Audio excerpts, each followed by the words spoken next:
사람들 중에는 비슷한 환경, 비슷한 여건 가운데서 똑같이 인생을 시작하는데도 이상하게 더 잘 되는 사람이 있고 그렇지 못한 사람도 있습니다. 똑같은 부모, 똑같은 가정 환경 가운데 자라는 자식들 중에서도 이상하게 더 잘 되는 아이가 있고 그렇지 못한 아이도 있습니다. 똑같이 신입사원으로 직장생활을 시작했는데 어떤 친구는 상사들에게 인정도 받고 진급도 빨리 하고 연봉도 더 많이 받고 그런 친구가 있는가 하면 그렇지 못한 친구도 있습니다. 신앙생활도 마찬가지입니다.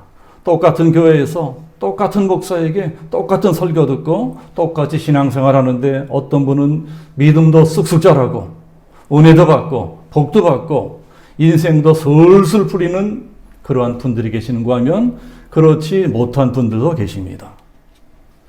이렇게 우리 사람 사는 세상엔 항상 두 종류의 사람들이 있습니다. 똑같은 환경, 똑같은 여건 가운데서도 이상하게 더 잘 풀린 사람이 있는가 하면 그렇지 못한 사람도 있습니다. 오늘 우리가 읽은 성경에도 두 종류의 사람이 나옵니다. 똑같이 광야 생활을 하고 똑같이 전쟁을 해서 똑같이 가나안 땅에 들어왔는데 어떤 사람들은 먼저 땅을 차지하고 먼저 자리를 잡고 행복하게 잘 살아갑니다. 그런데 똑같이 들어와서 똑같이 싸우고 똑같이 수고했는데도 아직도 땅을 받지 못하고 있는 사람들도 있습니다. 아직 자기 땅을 받지 못한 채 여전히 나그네처럼 힘들고 어렵게 살아갑니다. 자, 이 사람들은 우리가 지금까지 성경을 배운 것처럼 이미 전쟁에서 이긴 사람들입니다. 가나안 땅의 7 족속과 다 싸워서 이겼습니다. 가나안 땅의 모든 군대는 다 패했습니다. 그렇다면 이제 전쟁이 다 끝났는데 왜 그 사람들은 아직까지 자기들이 살 땅을 얻지 못하고 있을까요? 전쟁에 이기긴 했지만 여전히 가나안 땅 곳곳에는 적들이 남아있기 때문입니다. 주력 부대는 다 패했어도 패잔병들은 아직 남아있습니다.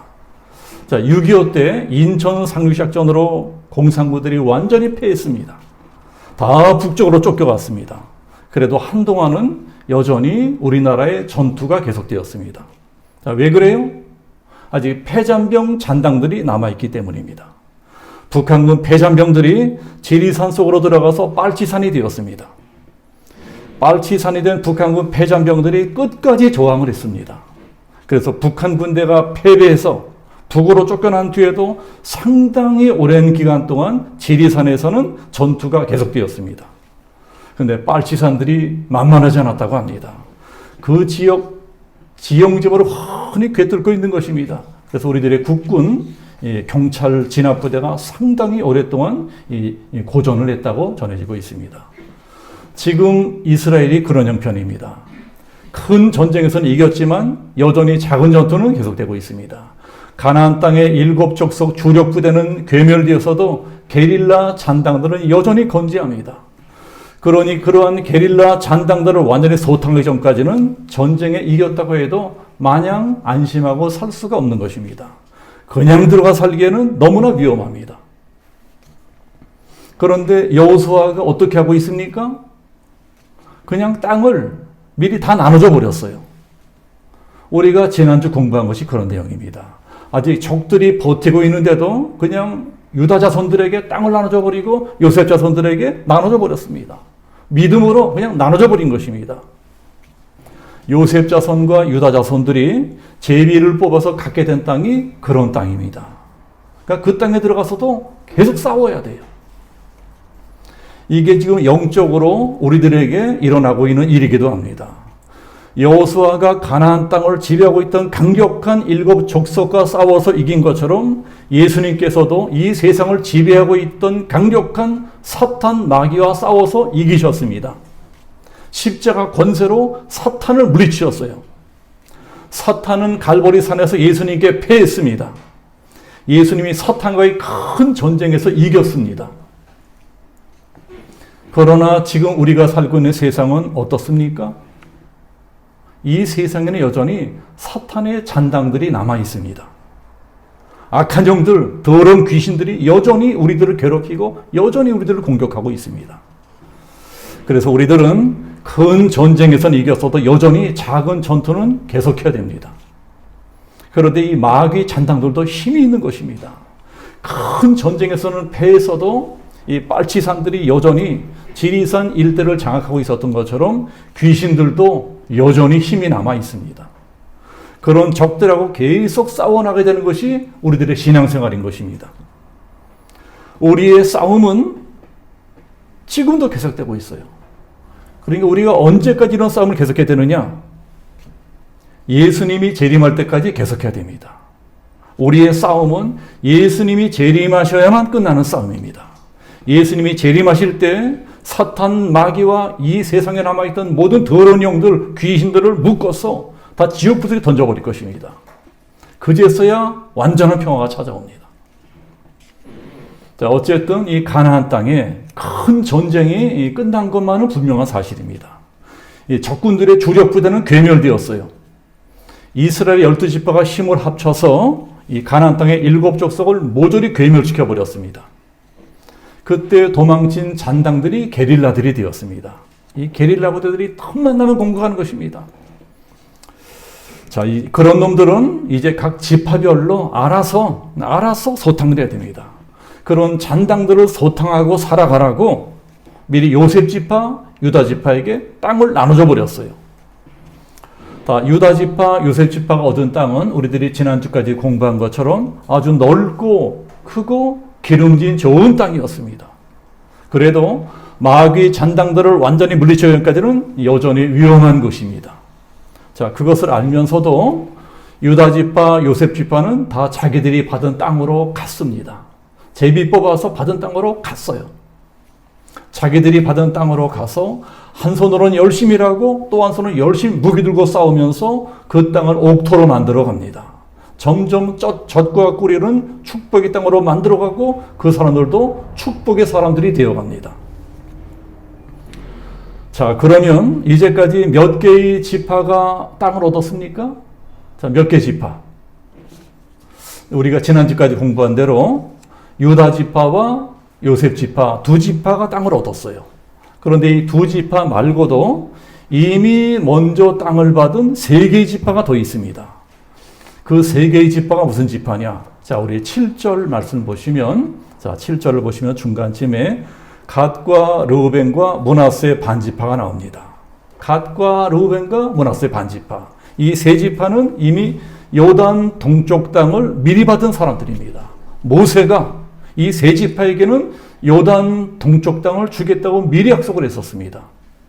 자, 요단 동쪽 땅은 요단강을 건너기 전에 있는 땅입니다. 그러니까 이 세 지파는 요단강을 건너서 가나안 땅에 들어오기 전에 미리 자기들이 살 땅을 받았다는 것입니다.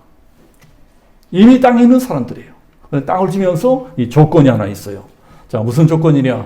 미리 땅을 나눠주는 대신에 전쟁은 다 같이 해야 된다. 땅을 받았어도 똑같이 전쟁에 참전해야 된다. 그런 조건으로 미리 땅을 받았습니다. 그래서 그 사람들은 요단 동쪽 땅에 자기 가족들을 남겨두고 남자들만 전쟁에 나갔습니다. 자, 그러면 남아있는 자식들은, 남아있는 가족들은 뭘 했을까요? 아마도 열심히 농사를 지어서 군수물자 같은 것들을 보급했을 것 같아요. 일종의 병창기지라든가 보급부대 역할을 담당했을 것입니다. 그리고 이제는 전쟁에 다 이겼으니까, 전쟁이 끝났으니까 미리 받아놓은 자기들의 땅으로 돌아가면 됩니다. 그러니까 현재 스코어, 땅을 받은 지파가 몇 지파입니까? 5지파예요. 5지파는 이미 땅을 받았어요. 전쟁이 끝나는데도 땅을 받은 지파는 총 12지파 중에 5지파밖에 되지가 않습니다. 나머지 7지파인 베냐민 지파, 시몬 지파, 솔론 지파, 이사갈 지파, 아셀 지파, 납달리 지파, 단 지파는 아직 자기들의 땅이 없습니다. 그러면 이 사람들은 왜 똑같이 전쟁하고 똑같이 고생하고서도 아직 땅을 받지 못하고 있을까요? 왜 요셉이나 유다 같은 5지파들은 고생 끝에 낙이 온다고 새로 좋은 땅을 받아서 농사도 짓고 집도 짓고 결혼도 하고 아이도 낳고 그러고 행복하게 살고 있는데 여기 7지파 사람들은 아직도 복을 받지 못하고 그러고 살고 있을까요? 자, 이것이 남의 얘기가 아니고 우리들의 이야기도 될 수 있다는 것입니다. 이런 일은 수천 년 전에 이스라엘 사람들에게 뿐만이 아니고 오늘날 우리들에게도 얼마든지 일어날 수 있는 이야기입니다. 오늘날 우리들에게도 이런 일들이 일어날 수밖에 없는 것이, 하나님은 광야에서 고생하고 살던 이스라엘 백성들을 그 사람들에게 복을 주려고 젖과 꿀이 흐르는 땅 가나안 땅으로 불러들이셨습니다. 부르셨어요. 가나안 땅에 들어오게 하셨습니다. 가나안 땅은 젖과 꿀이 흐르는 축복의 땅입니다. 하나님께서는 우리들에게도 그와 같은 복을 준비해 놓으셨습니다.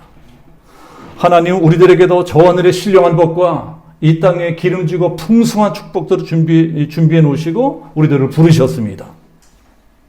그런데 문제는 똑같이 구원받고 똑같이 하나님의 백성이 된 사람들 중에서도 그런 복을 받는 사람이 있고 받지 못하는 사람도 있을 수가 있다는 것입니다. 한 교회에서 똑같이 하나님을 믿고 똑같이 신앙생활하는데 어떤 사람은 복을 받고 어떤 사람은 받지 못하는 사람도 있을 수가 있습니다. 어떤 사람은 저 하늘의 신령한 복과 이 땅의 풍성한 복을 받고 형통하게 평안하게 행복하게 잘 살아가는데 어떤 사람들은 여전히 쫓기고 여전히 불안해하고 여전히 가난하고 여전히 힘들게 살아갑니다. 자, 왜 그럴까요? 오늘 성경을 잘 보면 세 가지가 부족하기 때문입니다. 땅을 받지 못한 7지파는 이미 땅을 받은 5지파에게는 있는 세 가지가 없었어요. 자, 무슨 세 가지가 없었을까요? 이제 첫 번째는 그 사람들에게는 꿈이 없었습니다. 목표가 없었습니다. 이것이 바로 가나안 땅에 들어와서 먼저 땅을 받은 사람들과 받지 못한 사람들의 차이점입니다. 가나안 땅에 들어와서 제일 먼저 땅을 받은 지파는 유다 지파와 요셉 지파입니다. 그 사람들에게는 공통점이 있어요. 그 사람들에게는 분명한 목표가 있었습니다. 요셉 지파나 유다 지파를 대표하는 지도자가 우리가 아는 것처럼 여호수아와 갈렙입니다. 여호수아는 요셉 족속 중 하나는 에브라임 지파였고 갈렙은 우리가 알고 있는 대로 유다 지파입니다. 이 두 사람은 분명한 목표가 있는 사람들이었습니다. 우리의 목표는 저 가나안 땅을 정복하는 것이다. 저 가나안 땅을 하나님 나라로 만들어가는 것이다. 꿈이 분명했습니다. 꿈과 목표가 분명한 사람은 사람이 단순해집니다. 단순해요. 사람들이 아주 긍정적이 됩니다. 그러나 꿈도 없고 목표도 없고 그러고 살아가는 사람들은 생각하는 것이 복잡합니다. 이 생각 저 생각 생각도 많으니까 그냥 머리가 복잡한 거예요. 머리가 복잡하게 살아갑니다. 복잡한 사람은 틀림없이 꿈이 없는 사람입니다. 꿈이 없으니까 복잡하게 생각을 하는 거예요. 꿈이 없으니까 의심도 많이 하고 낙심도 잘하고 시험도 잘 듭니다. 이스라엘이 광야를 건너 가나안 땅에 들어왔을 적에 가나안 땅을 정탐하려고 12사람의 정탐꾼을 보냈습니다. 그런데 12사람의 정탐꾼 중에 10사람은 아주 부정적인 말을 합니다. 저 땅에는 거인들이 살고 있다. 거인들이 얼마나 큰지 우리들은 메뚜기같이 보인다. 또 적들에게는 철병거도 있다. 우리는 그런 것도 없지 않냐. 그러니까 결론은 우리는 절대로 저 땅을 정복할 수 없다는 것입니다. 꿈이 없으니까 지는 생각부터 합니다. 전쟁이란 이길 수도 있고 질 수 있는 것인데 하필이면 지는 생각부터 합니다. 분명한 목표가 없으면 누구나 이렇게 될 수 있다는 것입니다. 그러나 똑같은 것을 보고도 여호수아나 갈렙은 전혀 다른 말을 합니다. 아니 그게 뭔 소리냐? 왜 우리에게 없는 것만 보고 진다고 하느냐? 우리에게는 저놈들에게는 없는 것도 있다. 우리에게는 하나님이 있지 않느냐? 우리에게는 하나님이 있다. 우리가 믿는 하나님은 상천하지에 전능하신 하나님이시다. 그러니 하나님만 함께 계시면 저는 우리의 밥이다. 사람들이 목표가 분명하니까 쓸데없는 것은 보지도 않고 듣지도 않아요. 오로지 하나님 한 분만 바라봅니다. 하나님만 계시면 되었지 우리에게 뭐가 더 필요하냐? 결국은 이 두 사람 말대로 됩니다. 여호수아와 갈렙의 믿음대로 되는 것입니다. 하나님이 함께 하시니까 요단강도 갈라버리고 여리고 성도 무너뜨리고 일사천리로 모든 전쟁에서 다 승승장구합니다. 싸워야 될 목표가 분명한 사람은 아무리 불리한 악조건 가운데서도 어쨌든 이기게 되어 있습니다. 살아가야 될 목표가 분명한 사람은 아무리 춥고 배고프고 가난한 환경 가운데서도 모든 고난을 다 이겨내고 결국은 잘 살게 됩니다. 결국은 이기는 거예요. 그러나 모든 좋은 조건을 다 가지고 있다고 할지라도 꿈이 없는 사람은 그렇지 못합니다. 꿈이 없는 사람도요, 평안할 적에는 사는데 별 문제가 없을 적에는 그럭저럭 잘 살아갑니다. 그러나 그렇게 살다가도 인생에 무슨 어려운 일이 닥치고 환난 닥치고 풍파 닥치면 그냥 한 방에 무너져 버립니다. 한 방에 무너져서 다시는 일어서지 못합니다. 그대로 망해버리는 것입니다. 꿈이 없고 목표가 없는 사람은 그런 고난을 이겨낼 힘이 없는 것입니다. 자, 두 번째는 뭐냐? 이 사람들은 지금 열심을 잃어버렸습니다. 열심을 잃어버렸어요. 그래서 아직까지 땅을 받지 못한 것입니다. 더 정확하게 말하자면 땅을 받지 못한 것이 아니고 자기들이 받지 않은 것입니다. 왜 받지 않았느냐? 그 땅에 가서 살기가 두려운 것입니다. 3절에 보면, 자, 3절 봅시다. 3절 보면 여호수아가 이렇게 말하는 것이 나옵니다. 자, 3절.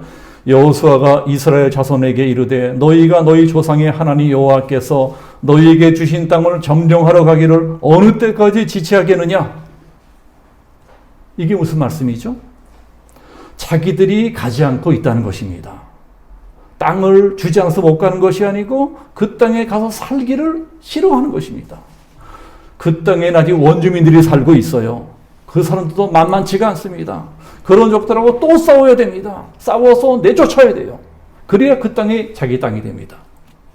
그러니까 별로 가고 싶지 않은 것입니다. 그래도 복을 받고 싶으면 가야 됩니다. 가서 싸워야 돼요. 우리가 지난주에 17장을 배웠는데 17장에도 요셉 지파 사람들이 불평하는 것이 나와요. 땅이 좁다고 불평을 합니다. 자, 그런데 그 사람들이 받은 땅은 이미 적들을 다 내쫓아버린 땅입니다. 그러니까 어떤 땅이요? 안전한 땅이에요. 그러니까 안전한 땅만 좋다고 하는 것입니다. 땅이 진짜 좁다고 불평하는 것이 아니고 안전하고 평안하게 살 수 있는 땅이 좁다고 불평하는 것입니다. 이것을 알아야 돼요. 자, 그 말을 듣고 여호수아가 뭐라고 합니까? 땅이 좁으면 너희들이 가서 또 개척해라. 아직 정복하지 못한 땅도 많이 남아있으니까 싸워서 내쫓으려는 거예요. 너희 스스로도 싸워서 더 넓은 땅을 차지해라.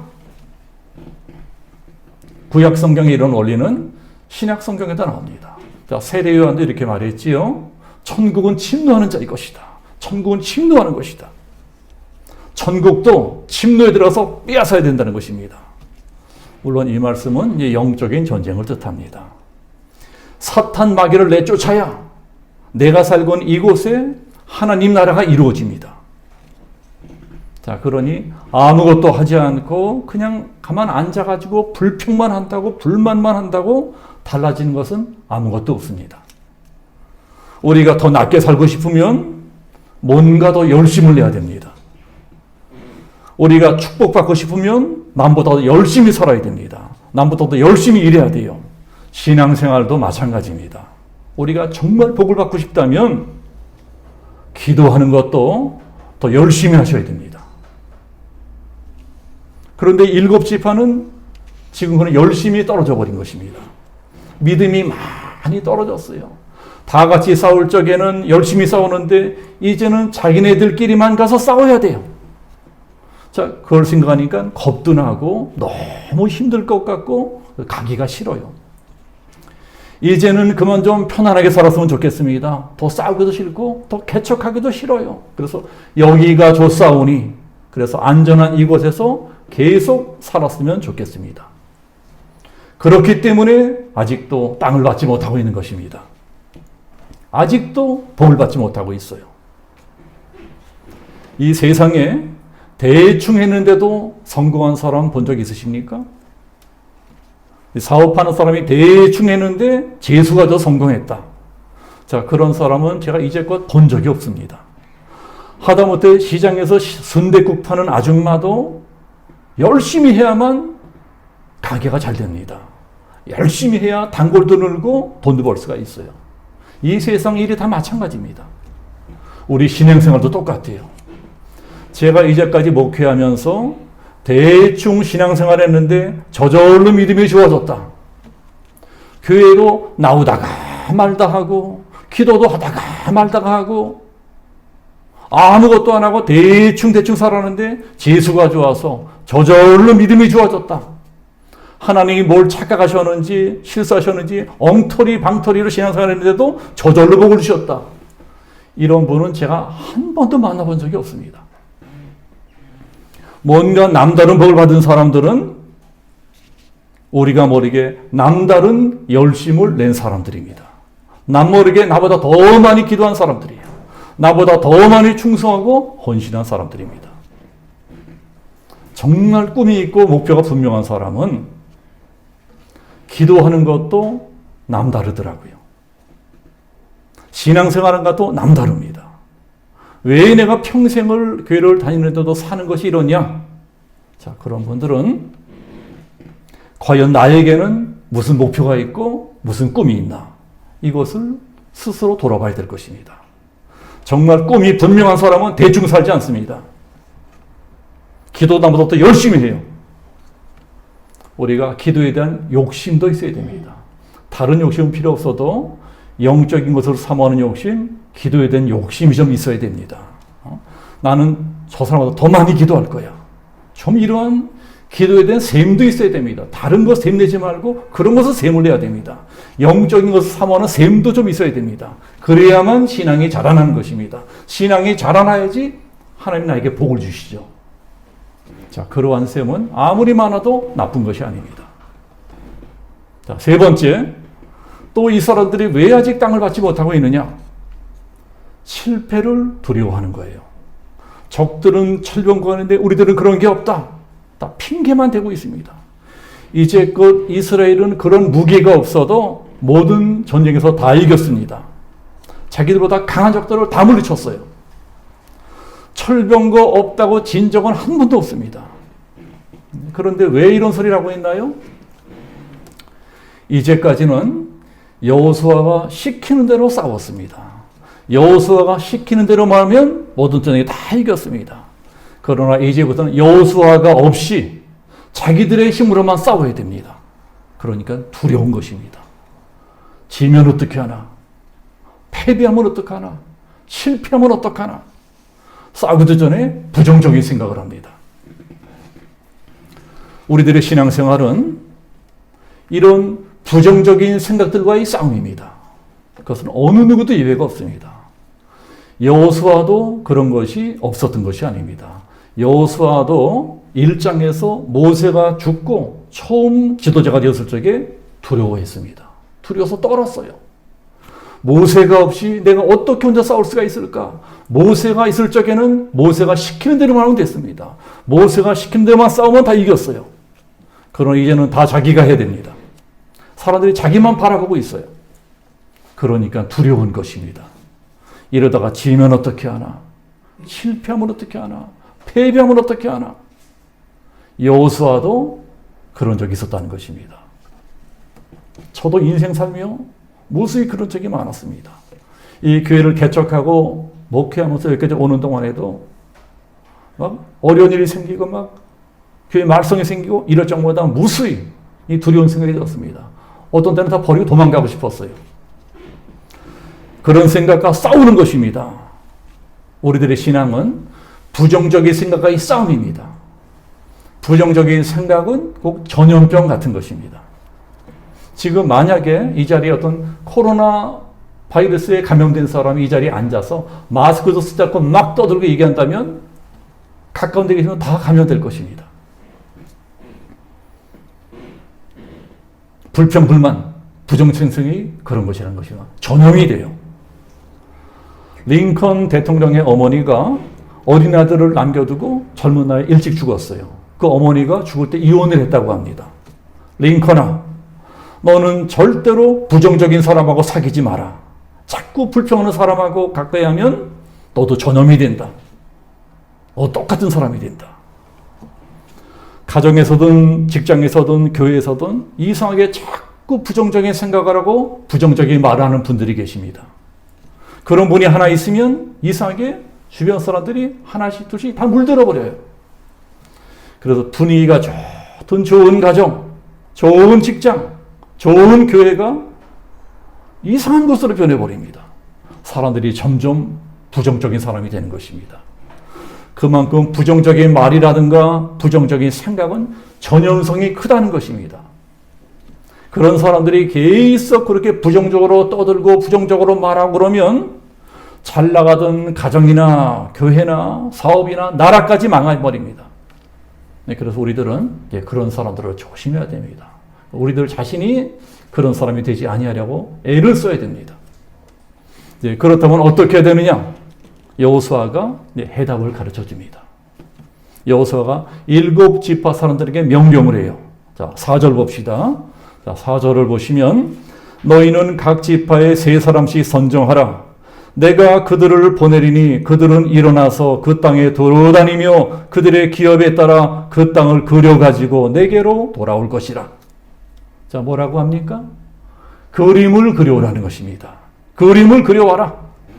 여기 나오는 그림이란 지도를 뜻합니다. 지도. 너희들이 얻고 싶은 땅에 가서 그 땅의 지도를 그려가지고 오라는 거예요.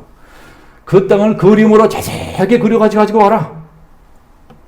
그리고 와서 그 그림을 보라는 거예요. 그 지도를 봐라. 내가 들어갔었던 이 땅이다. 이 땅은 좋은 땅이다. 내가 좋은 땅으로 만들 수 있다. 그 그림을 보면 꿈이 생기고 목표가 생기고 용기가 생길 것이다. 뭐 다 잘 아시지만 저는 목사가 되기 전에 만화가였습니다.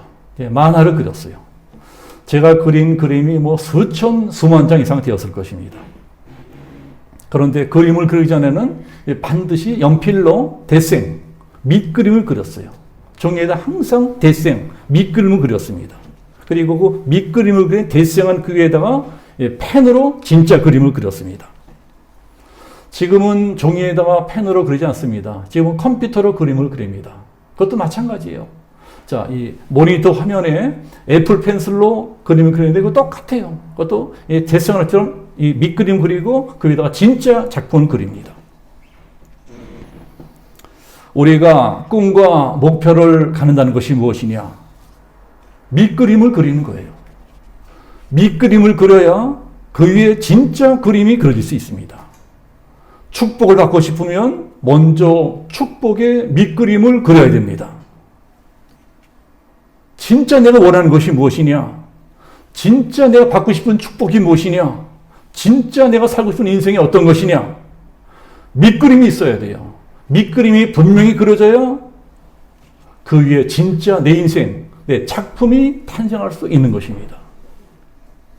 기도할 적에도 분명히 그림이 그려져야 됩니다. 꿈이 있는 사람, 목표 있는 사람은 기도할 적에 그게 보입니다.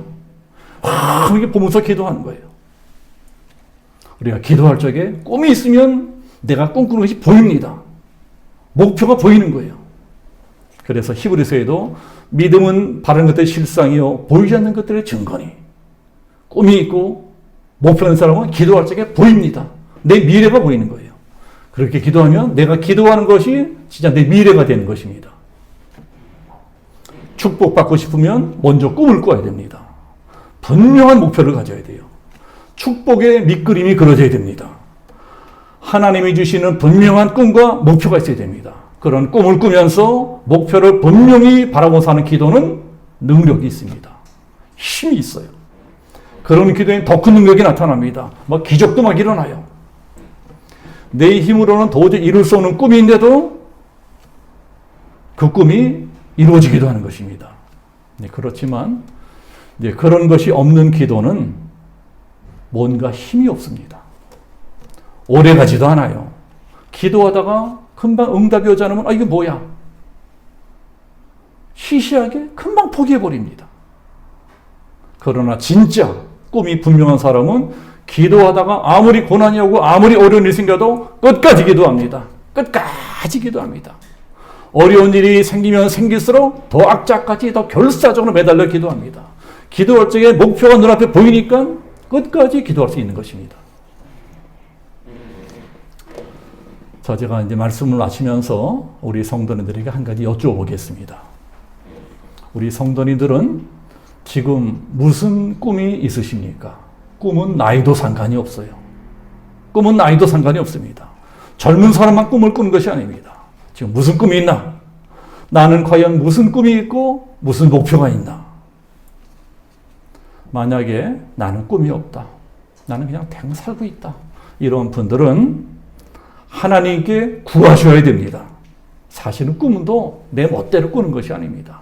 꿈도 하나님이 주시는 것입니다. 하나님이 주시는 꿈이 내 인생의 목표가 되면 내 인생은 놀라운 능력이 나타나는 것입니다. 하나님께서 오늘 성경을 통해서 우리에게 이렇게 말씀하십니다. 그림을 그려와라. 너희들이 어떤 복을 받고 싶니? 어떤 인생을 살고 싶니? 그러면 그림을 그려가지고 와라. 그림은 나에게 보여다오. 밑그림을 그려오라는 것입니다. 너희들이 밑그림 그려오면 너희들이 그런 밑그림에 내가 축복의 인생을 탄생시켜주마. 그래서 우리들은 꿈을 그리는 인생을 살아야 될 것입니다. 목표가 분명한 인생. 물론 저도 꿈이 있습니다. 제가 적은 나이지만 아이는 아니지만 아직까지 분명한 꿈이 있고 제 인생 가운데 분명히 이루고 싶은 큰 꿈이 있습니다. 제가 꾸는 꿈이 얼마나 큰 꿈인지 여러분이 들으시면 놀라실 것입니다. 저는 큰 꿈을 꾸고 있습니다. 제가 큰 꿈이 있는 한 저에게 은퇴란 없습니다. 은퇴하는 순간이 더 새로운 시작이 될 거예요. 저에게도 큰 꿈이 있습니다. 그 꿈을 꾸면서 기도하고 있어요. 근데 그 꿈은 내 능력으로는 이룰 수가 없어요. 저는 너무나 능력이 없기 때문에 하나님이 도와주셔야 이룰 수 있습니다. 그래서 기도하면서 기도하고 꿈을 향해 지금도 나아가고 있는 것입니다. 꿈이 있으신 분들, 어떤 기도 제목이고 소원이 있으신 분들은요, 이렇게 한번 해보세요. 종이에다가 내가 정말 원하는 것 써보세요. 내 남은 인생에 꼭 한번 해보고 싶은 것 쓰세요. 종이에 쓰는 것입니다. 그림을 그려도 괜찮아요. 종이에다가 내 꿈을 그대로 써서 그것을 내 책상이나 화장대 앞에 붙여놓고 보면서 꿈꾸며 기도하는 것입니다. 보면서 기도하는 거예요. 그냥 허리멍덩하게 대충 하는 것이 아니라 꿈을 분명히 하고 목표를 분명히 하고 하나님 내가 이것을 원합니다. 이것이 내 밑그림입니다. 내어놓고 기도하면 하나님께서 내 인생의 밑그림 위에 진짜 축복의 그림을 그려주시고 내 인생을 축복의 인생으로 만들어주십니다. 이제 또 한 주간이 서러기 시작됩니다. 이 한 주간도 꿈을 가지시고 지금은 다 꿈을 잃어버린 시대입니다. 그러나 우리에게 꿈이 있어야 우리가 이 시대를 살아남을 수 있습니다. 꿈을 갖고 목표를 분명히 하고 축복의 밑그림을 그리면서